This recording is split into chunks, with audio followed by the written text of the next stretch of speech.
जितने भी संबंध जन्य सुख हैं सब के सब दुख स्वरूप हैं, दुख के उत्पत्ति स्थान है। संबंध जन्य सुख मत भोगो तो दुख कभी तुम्हें छू नहीं सकता।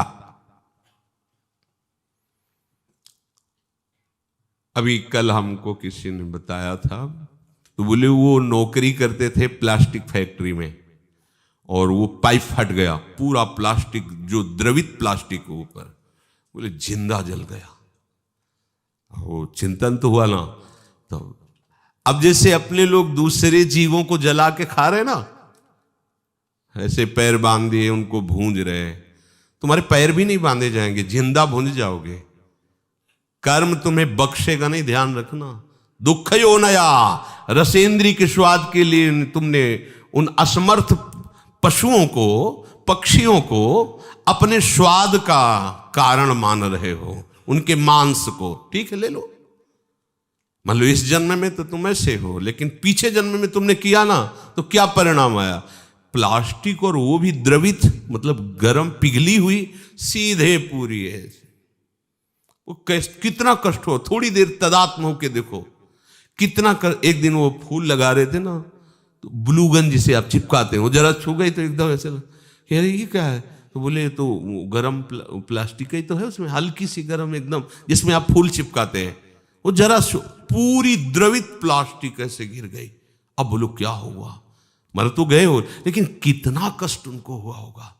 ये कर्म आया। देखो तुम भूंजे ना उसके पैर बांध के, या ऐसे बांध के और खाए, अब देखो तुम्हें पैर भी नहीं बांधने पड़े। वो कर्म ने कैसे एकदम पूरा पाइप फटा, ऊपर पूरा गिरा, ले हो गया। सावधान दुख यो नया। अभी समझ में नहीं आ रहा तो मन मौज ले लो, मस्ती कर लो।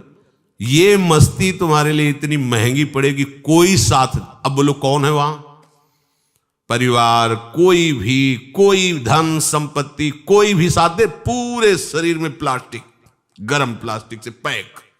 कितना भयानक कष्ट, कितना भयानक कष्ट। ये एक कष्ट, ऐसे अनंत कष्टों को भोगना पड़ता है जीवों को। अब फिर नया जन्म होगा, उसको भूल जाएगा कि ऐसा पीछे कष्ट मिला था। जैसे अपने लोग मां के गर्भ से निकले तो कितना भयानक कष्ट, लेकिन याद है क्या? सब लोग वहीं से निकले, कोई नहीं याद। भगवान याद दिला रहे, दुख यो नया। किसी भी प्रकृति जन्य अगर मुक्त होना है दुखों से, प्रकृति जन्य संयोग जन्य सुखों को मत भोगो, मत स्वीकार करो, तो तुम्हें कभी दुख भोगना नहीं पड़ेगा, पक्का। जब आप किसी वस्तु के भोगने की भावना करते हैं तो उसका अभाव प्रतीत होता है।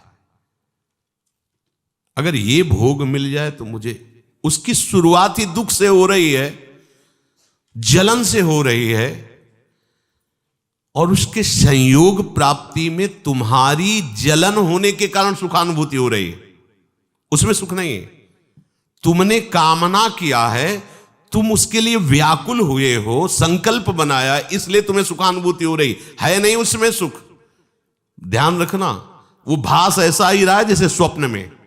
स्वप्न में लग रहा है बहुत अच्छा अच्छा खा रहे, पर पेट भरा क्या? कुछ नहीं। स्वप्न में भी तो सारी क्रियाएं होती, क्या होता है? कुछ होता है क्या?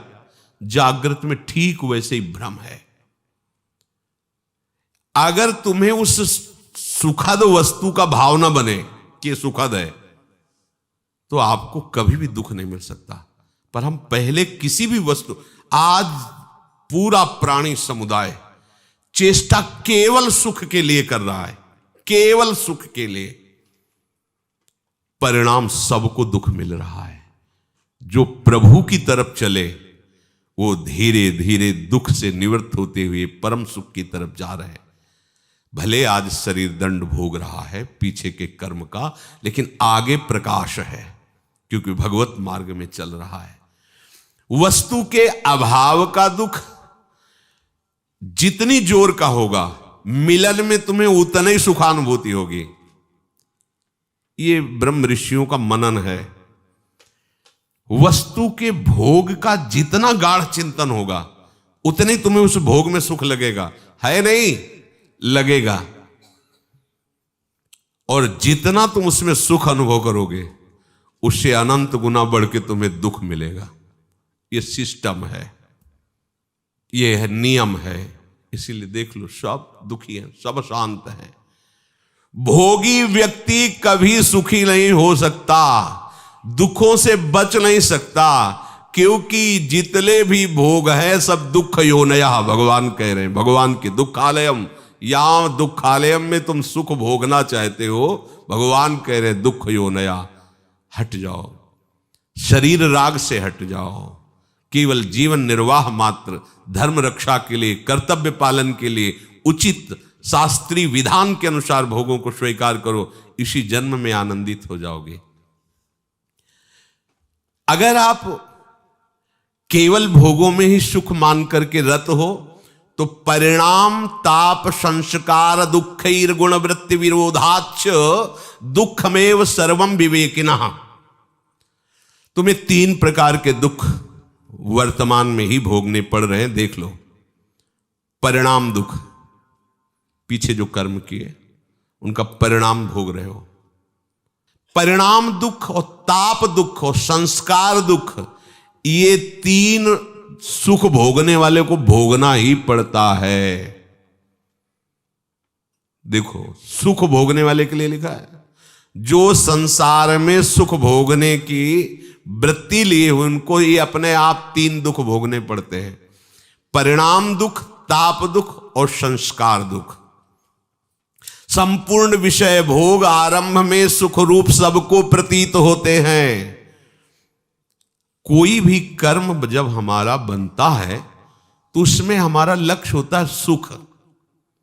कोई न कोई ऐसा कर्म बना जो सुख के लिए हमने पाप कर्म किया, सुख भोगने की भावना से पाप कर्म बना, और वही कर्म आकर के दंड देता है। ध्यान रखना, चाहे कोई हो, कोई भी हो, कितना भी बड़ा महापुरुष हो, इस शरीर रचने के समय उसके उस कर्म संस्कार को रचा गया है। इतनी अवस्था में तुम्हारे ये रोग होगा, इतने ये प्रारब्ध भोग है, ये आएगा, अपना रूप विस्तार करेगा। लेकिन ये भजन का, ये भगवत शरणागति का प्रताप, वो बस कवच बन करके उसकी रक्षा करता है, ना उसे भय होने देता है, ना शोक होने देता है। अब ये शरीर छूटा, पीछे सब गोदाम में आग लग गई, अब उसमें एक भी कर्म ऐसा नहीं जो जग सके या नवीन हमें बंधन दे सके, खत्म। आगे जो कर्म हो रहे हैं भगवद अर्पित हैं, वो खत्म। प्रारब्ध जो है धीरे धीरे खत्म होता जा रहा है, और उसको कैसे भुगवा रहे? कृपा कवच से। सत्य कहते हैं, अगर प्रियाजू की शरण में ना होते तो रोज हम ऐसे जलते जैसे कि तवा में रोटी सेकी जाती है, ऐसे जलते और मनाते कि ये शरीर छूट जाए तो अच्छा है। मनाते, कहाँ इतनी अर्थव्यवस्था, कहाँ ऐसी सेवा, कहाँ ऐसा हृदय की विश्राम स्थली, कहाँ हृदय को लगाते, किस पर लगाते? जिस पर लगाया था वही धोखा दे रहा था। क्या होता थोड़ी देर भी तो बिल्कुल एकदम जैसे जल में कमल का फूल रहे, ऐसे प्रियाजू रख रहे। संपूर्ण विषय भोग आरंभ में सबको सुख रूप प्रतीत होते हैं, और वही कर्म, वही विषय भोग परिणाम में महान दुख प्रदान करता है। एक सत्य घटना, ब्याह हुआ, पत्नी आई, तो जैसे परस्पर स्त्री पुरुष आसक्त हो जाते, ऐसे पति आसक्त हो गया। पत्नी का पहले से कोई प्रीतम था, वो जब उनके दृष्टि में ब्याह होने के बाद पुनः आया तो उसने रोकर कहा, हम तो आज तक तुम्हारा ही इंतजार कर रहे हैं, और जिएंगे तुम्हारे लिए और मरेंगे तुम्हारे लिए। अब ये तुम सोचो कि तुम्हारा प्यार कैसा है। तो उसने कहा, इस बार हिसाब हो जाएगा, हम मायके आ रहे हैं, वहीं बुलवाएंगे इनको। मायके गए और वहां से फोन किया कि आपके बिना हमारा दिन नहीं कट रहा, माता पिता तुरंत भेजेंगे नहीं, आप 1-2 दिन के लिए आ जाइए। आ गए। वो जो बहुत ज्यादा चिपकती है, नाक मुंह में लगा दिया उसको, फेब्रिक है, और उससे क्विक क्या, वही नाक जैसे खवा पिया के लेटा दिया, और मित्र को बुला लिया और नाक में और मुंह में वही भर दी। वो मिनट में एकदम जाम गए। ये सत्य घटना। क्या हुआ, कहां सुख है, किसमें सुख है। अब वो एक अलग जेल में, एक अलग, एक मरा और दोनों अलग अलग जेल में, तीनों का जीवन नष्ट हो गया। क्या हुआ, सुख भोग की लालसा। देखा, अब अगर हम ऐसे ना समझाए तो लगेगा भगवान कह रहे दुख होने आए, ऐसे दुख होने आए। धर्म से चलोगे, भगवत भजन करोगे, धर्म के निर्वाह के लिए विषय स्वीकार करोगे तो आप सदैव सुखी रहोगे, इस लोक में भी और परलोक में। धर्म विरुद्ध आचरण करोगे, सुख भोग के लिए भगवान की आज्ञा को उल्लंघन करोगे तो न यहां सुख पाओगे न वहां सुख पाओगे। लिख लो ये बात, आज भले मुस्कुरा लो, कल मुस्कुराहट में जहर होगा। मान लो बात, ये भगवान की बात है। दुख यो नया, जगह जगह ये सुख की लालसा ऐसा नष्ट कर देती है। मेजर पदवी पर आर्मी में थे, भ्रमण करने से सब, बहुत सुंदर उनका बंगला था, बहुत सुंदर व्यवस्था उनकी थी कानपुर में। सामने मिठाई की दुकान थी, पंजाबी शरीर था उसका, सामने मिठाई की दुकान।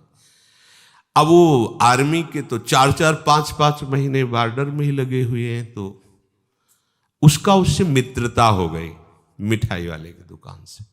गेटमैन रहता उसके यहाँ, पर जब मालकिन का आदेश है तो गेटमैन क्या रुकेगा।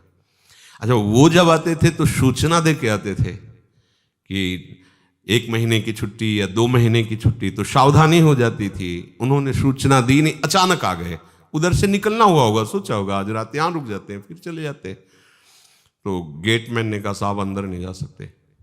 दिमाग खराब, मेरा घर मेरा परिवार, तू कह रहा। बोले मालकिन का आदेश। एक थप्पड़ जमा, मालकिन का आदेश। अब गेटमैन की कितनी ताकत, जैसा सिखाया गया था वैसा, और उसको तो पता नहीं था। वो अंदर जाके तो उसने कहा ऐसा तो हम सोच भी नहीं सकते थे कि आप दोनों थे, दोनों ने मिलकर उसका वो ही मार दिया, आर्मी के मेजर को, और गाड़ दिया वहीं। बड़ा ऐसा मकान, वैसे वो पहुंचा नहीं, वहां सरकारी जांच हुई, कहां से कैसे क्या पता चला। 1 दिन के लिए घर गया था, वहां से फोर्स आया, गेटमैन से पूछा तो उनकी पिटाई एक अलग कोटि की होती है। वो 1 मिनट में बताया, हाँ साहब आए थे, अंदर जाते देखा, बाहर निकलते नहीं देखा। अंदर से जब पिटाई शुरू हुई अंदर वालों की, तो उन्होंने बता दिया तुम्हें मेजर साहब गड़े हुए हैं। क्या हुआ, भयंकर, तीनों को कष्ट। एक को पत्नी के राग में मृत्यु दंड मिला, मार दिया ना दोनों ने मिलकर, और दोनों को ऐसे सरकारी आदमी के मारने के लिए उनको दोनों को सजा मिली। क्या सुख, दुख यो नया। और ये कार्य कैसे हुआ था, सुख भोगने के लिए। जितना भी आप धर्म रहित आचरण करेंगे कहीं भी त्रिकाल में, ये तो ब्याज हुआ उस कर्म का। परिणाम जो आएगा वो तो आगे मिलेगा। बड़ी जेल है नरक, ये छोटी जेल है यहाँ की। यहाँ जो डंडा चलते हैं, फांसी मिलती या और जो भी कष्ट, ये ऐसा मान लो कि ब्याज मिलता है, और मूल हिसाब तो आपको बड़ी नरक में मिलेगा, जो यमराज के दरबार की, यहाँ के जेलर यमराज हैं, वहां जो मिलता है। वहां ऐसा नहीं होता कि 10-5 कोड़े मार दो या 10-5 साल की जेल दे दो। एक एक कष्ट को कल्प कल्प तक भोगने के लिए दंड दे दिया जाता है। अब जीव है, वहां मरना तो है नहीं, यातना देह में पड़ा भोगता रहता है। दुख यो नया भगवान के वचन है, इसलिए ये परिणाम दुख है। धर्म विरुद्ध आचरण, भागवतिक आदेश के विरुद्ध आचरण करोगे, कभी भी कहीं भी सुखी नहीं हो सकते, चाहे जितना दान पुण्य कर लो। दान पुण्य एक अलग कर्म हो गया और वो पाप कर्म एक अलग कर। अगर कट सकता है तो एक ही काट सकते हैं, वो केवल भगवान है। मामेवि प्रपद्यन्ते माया में ताम, वो कह रहे हैं हम त्वाम सर्व पापेभ्यो मोक्षयिष्यामि मा शुचा।